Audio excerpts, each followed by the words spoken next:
Et si nous prenions la décision de rendre nos vies plus simples? Si nous commencions à prendre du plaisir en faisant beaucoup plus, mais avec moins de ressources? Si retourner à l'essentiel devenait pour chacun d'entre nous un objectif? Je m'appelle Lionel Clément et depuis une dizaine d'années, j'ai décidé de mener une vie plus simple, plus en adéquation avec mes valeurs. Durant ces 10 années, j'ai travaillé à mener une vie plus frugale et j'ai découvert que c'était absolument pas une vie triste, ennuyeuse et pleine de frustration. J'ai découvert dans la frugalité une forme d'abondance qui aujourd'hui me rend pleinement heureux, même si je suis encore loin, très loin d'être arrivé. Et je suis convaincu que cette quête de simplicité est la quête de ma vie. J'ai créé les chemins de la frugalité pour partager mon expérience, mes découvertes, mais aussi pour vous inspirer et vous donner envie, à vous aussi, de faire de l'essentiel le tout de votre quotidien. Je vous souhaite de passer un excellent moment avec moi sur ces chemins qui, au final, ne nous mènent qu'à nous-mêmes.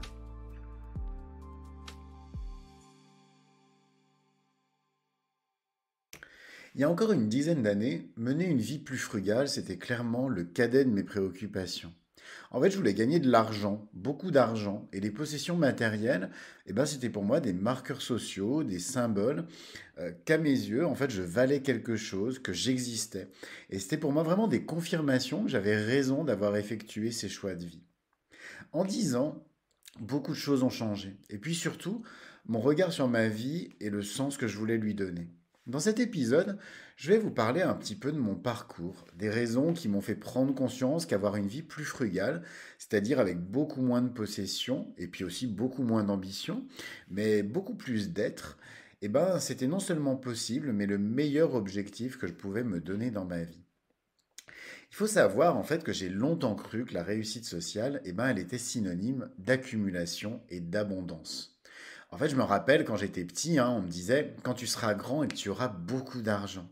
Et donc j'ai vraiment grandi avec cet imaginaire à une époque où les personnes qui faisaient le choix d'une vie frugale, elles étaient considérées un petit peu comme des hurluberlus en marge de la société.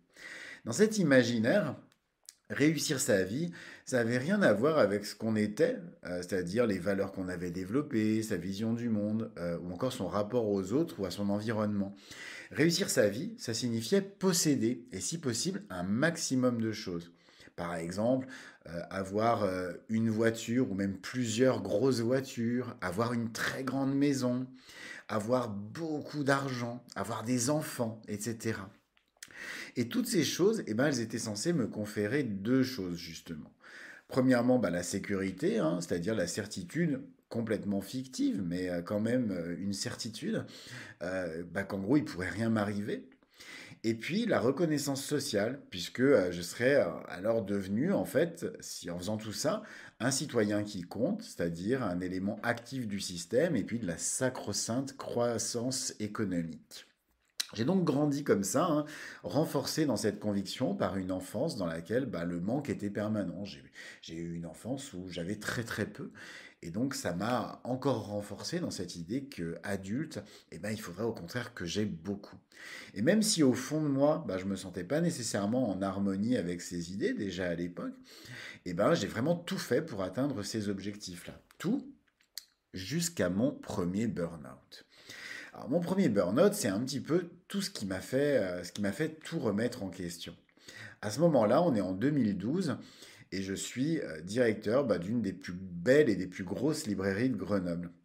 Je gagne plutôt bien ma vie et aux yeux des autres, je suis considéré comme un symbole de réussite. Il faut dire que je suis plutôt jeune, j'ai pas épargné ma peine et que j'ai vraiment tout sacrifié à cette réussite. Parce qu'en parallèle de cette vie que beaucoup de personnes m'envient, ma vie personnelle, c'est un vrai marasme. En gros, je travaille 15 heures par jour et plus rien de tout ce que je peux faire, en fait, n'a de sens pour moi. Là où je devrais être plutôt fier de travailler dans un secteur qui me passionne, à savoir la culture, j'ai l'impression d'être un espèce de garde-chiourme uniquement destiné à faire acte de présence et puis à produire du chiffre d'affaires. En fait, intérieurement, je suis complètement épuisé. Et le jour où je subis une agression téléphonique sur mon lieu de travail, là, c'est la goutte d'eau. En fait, je craque littéralement. Le verdict, il est sans appel. Mon médecin m'explique que je suis en train de faire un burn-out. Et ce burn-out, je mets près d'un an à m'en remettre. C'est alors que je décide en fait de créer ma propre entreprise plutôt que de retourner travailler dans un job qui correspond plus à mes valeurs. En effet, hein, c'est à ce moment que je commence à comprendre, par exemple, l'importance d'avoir une vie simple, plus frugale. En gros, toutes les valeurs qui étaient très enfouies en moi commencent à revenir un petit peu à la surface. C'est à ce moment-là que je commence doucement à m'intéresser à l'alimentation, à la cuisine végétale, etc. Et donc, je décide tout naturellement de lancer mon propre projet, qu'à l'époque, j'imaginais tourner vers les autres avant tout. Sauf que rien ne s'est passé comme prévu. Et en fait, je me suis retrouvé donc à créer mon entreprise, en fait, en pleine dissonance cognitive. Parce que dans ce projet-là, qui était une agence de communication, hein, c'était une agence de marketing, j'ai reproduit toutes les erreurs que j'avais faites auparavant. Au point de me retrouver quelques années après en dissonance cognitive complète, ce qui m'a mené à mon deuxième burn-out. Alors que j'essayais en fait à ce moment-là, à titre personnel, de simplifier ma vie, de la rendre plus frugale, en fait, professionnellement, je ne poursuivais pas du tout les mêmes objectifs. Dans mon entreprise, mon objectif, c'était vraiment de faire le plus gros chiffre d'affaires possible, quitte à travailler avec des entreprises qui correspondaient pas du tout à mes valeurs. Et je me suis donc retrouvé avec des très grosses boîtes du CAC 40 à bosser dans des secteurs comme l'automobile, comme la cosmétique ou encore l'agroalimentaire. Des secteurs avec lesquels je me sentais pas du tout en phase. Et plus le temps passait, plus je me sentais en fait déchiré intérieurement. En fait, je souffrais tellement à ce moment-là que je me suis réfugié dans la seule chose que je connaissais qui me faisait du bien, à savoir la nourriture. Et je me suis mis à ingurgiter des quantités énormes de nourriture. Tout ce que je pouvais avoir dans la tête en termes de frugalité, etc., a complètement volé en éclats. Je me suis retrouvé à manger, mais à manger des quantités astronomiques. En fait, c'était simplement la seule chose qui me faisait du bien. Et j'avais la sensation, quand je mangeais, de combler un tout petit peu la brèche que j'avais en moi et qui devenait de plus en plus béante. 5 ans après, 5 ans après la création de mon entreprise, en fait, j'étais devenu méconnaissable. J'étais dans un état encore pire que après mon premier burn-out. J'avais certes une entreprise qui était florissante, j'avais une dizaine de collaborateurs dans ma boîte, mais à titre personnel, c'était terrible. Je pesais plus de 120 kilos, j'avais pris près de 50 kilos. J'avais de gros problèmes de santé qui commençaient à émerger, puis surtout, j'étais en plein deuxième burn-out, une souffrance terrible. D'autant plus que cette fois-ci, c'était impossible de s'arrêter, de dire stop, hein, je vais prendre du temps pour moi, puisque toute mon entreprise et mes collaborateurs dépendaient de mon travail. Et je me sentais vraiment prisonnier, pieds et poings liés. J'ai donc décidé de réagir et j'ai pris des décisions très difficiles et des décisions qui allaient orienter très fortement les années suivantes jusqu'à aujourd'hui finalement. Première décision, quoi qu'il en coûte, j'allais tout faire pour fermer ma boîte, quitte à la couler, même si elle fonctionnait très bien. Et je me suis vraiment évertué à ça. Je me suis vraiment évertué à faire ce qu'aucun chef d'entreprise ne ferait, c'est-à-dire je me suis évertué à couler mon entreprise. Deuxième décision, j'allais désormais me focaliser uniquement sur mon bien-être, quoi qu'il en coûte aussi, parce que je me suis rendu compte que finalement, là où je me sentais bien, c'était lorsque je me sentais en harmonie, et pas quand j'avais plein d'argent ou plein de marqueurs de réussite sociale. Et puis surtout, j'allais désormais faire de la recherche de frugalité mon chemin de vie, d'où le nom d'ailleurs de ce podcast, mais je reviendrai certainement dans un prochain épisode sur les raisons qui m'ont fait choisir ce nom qui n'a pas été du tout décidé par hasard. Alors où est-ce que j'en suis aujourd'hui? Aujourd'hui, il y a encore 5 ans qui ont passé depuis que j'ai pris ces 3 décisions. Et très clairement, oui, j'ai atteint mes objectifs. Alors, pas forcément comme je les avais prévus, mais je les ai atteints. Et ça, c'est le principal.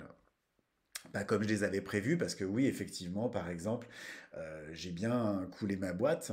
Euh, Ça, l'objectif a été atteint. Par contre, j'ai essayé de me relancer hein, sur un deuxième projet qui, lui, comptait vraiment pour moi. C'était une savonnerie artisanale. Il faut savoir que je suis aussi un passionné de fabrication de savon qui, là, pour le coup, a coulé sans que je le recherche, tout simplement parce que à un moment, euh, le fait de devoir fermer le premier projet, en fait, a eu une incidence terrible sur le deuxième qui, pourtant, fonctionnait très bien. Mais en tout cas, j'ai réussi à atteindre mes objectifs et j'ai réussi, en tout cas, à rebondir après tout ça. Non sans séquelles, hein, puisqu'on ne sort pas de tout ça avec forcément la rose entre les dents, etc. hein. Les gens qui vont vous dire, ah, tout ça c'est génial, maintenant je suis pleinement épanoui, etc. Souvent, c'est pas si juste. Non, il y a des séquelles qui sont là. Mais aujourd'hui, j'ai la vie que je veux. Et ça, c'est le plus important. Professionnellement, je travaille dans une entreprise avec laquelle je partage des valeurs profondes. euh, Puis surtout, j'ai bien remis mon ambition dévorante mais destructrice à sa place. En fait, aujourd'hui, réussir professionnellement, c'est absolument plus pour moi un objectif. Par contre, il y a quelques mois, je me suis dit, tiens, j'ai envie de créer un podcast, j'ai envie de me lancer dans un nouveau projet, pas forcément un projet d'entreprise, mais en tout cas un projet où je vais pouvoir parler de ce que j'ai vécu. Donc, c'est pour ça qu'est né hein, ce podcast sur la frugalité.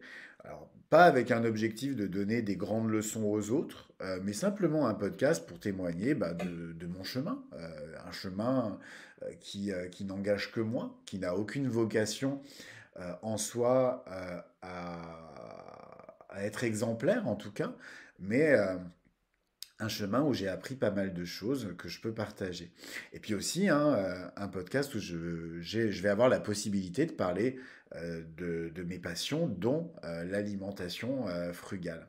Parce que même si je ne suis pas nutritionniste, et ça c'est quelque chose auquel je tiens, même si je parle beaucoup d'alimentation dans ce podcast, je ne suis pas du tout aujourd'hui nutritionniste ou quoi que ce soit, et j'ai aucune prétention à l'être en fait. Je fais que partager mon expérience là aussi, mes découvertes, ce que j'apprécie, etc. Mais par contre, j'ai une conviction, et une conviction qui, là pour le coup, légitime hein, mon envie de parler d'alimentation, c'est que le contenu de nos assiettes, c'est pas un contenu qui est anodin, c'est un contenu qui est hautement et éminemment politique.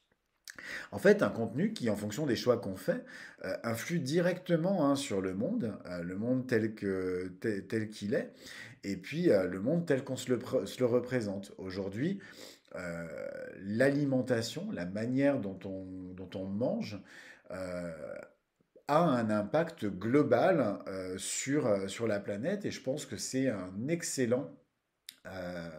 excellente manière, en tout cas, d'aborder l'avenir de notre planète et puis l'avenir de notre humanité. Alors aujourd'hui, est-ce que je considère avoir réussi ma vie? C'est aussi un peu pour ça hein, que j'avais envie de faire cet épisode, parce que il y a quelques jours, on m'a posé la question, en fait, dans mon travail, hein, on m'a dit, mais est-ce que tu penses avoir réussi ta vie? Et donc, est-ce qu'aujourd'hui, je considère avoir réussi ma vie? C'est une grande question. Et ben en fait, je sais pas. Tout simplement parce que je sais pas ce que signifie aujourd'hui la réussite. Très clairement, ce que j'ai à l'époque, auparavant, défini comme la réussite, c'est plus du tout aujourd'hui en phase avec mes croyances.